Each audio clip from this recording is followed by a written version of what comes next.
I'm home. Hey, how is everybody, huh? So, what does everyone want today? I want a pair of shoes. I really want a pet monkey. Really, a pet monkey, huh? Yeah. Shoes, yeah. Well, it kind of reminds me of a story of a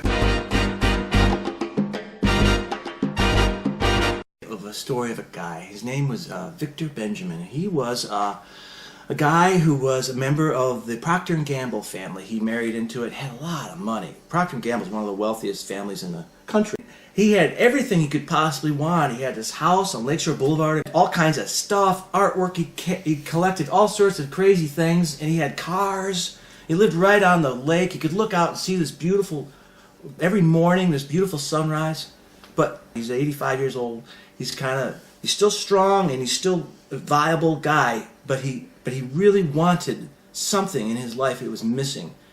And he came to me and he said, I want you to teach me how to paint. I'm like, okay, sure. So he said, I don't care how much it costs, I'll pay you double. All right, that sounds great. I'm happy to take his money, and I'm really happy to get him to do what he wants to do. So he wanted to paint, but he didn't want to just paint. He wanted specifically to paint a rainbow.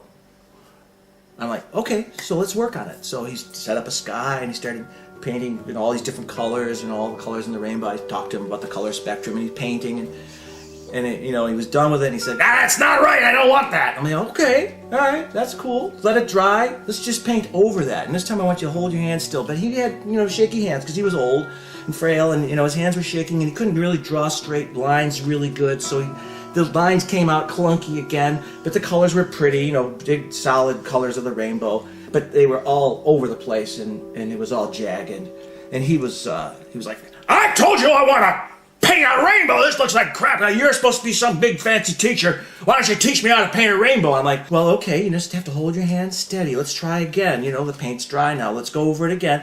And this time I want you to really use a little ruler. Hold your hand nice and steady. And still, it was very clunky. He wasn't satisfied. He really wanted a painting of a rainbow. He said, I paid you all this money. You're supposed to be some big teacher. And yet, I can't even paint a rainbow. I'm like, let's just try something. Since it's a big washout, it's not going to be any good. We could throw it away and start another one, but let me just try something.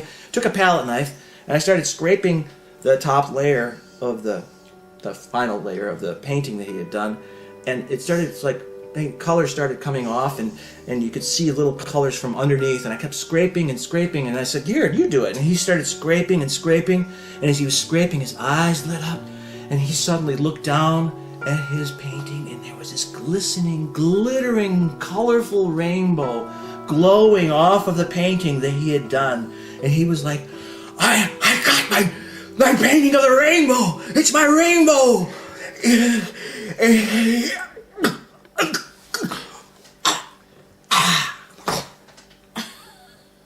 He died right there with his rainbow painting. But he died happy. He got what he wanted.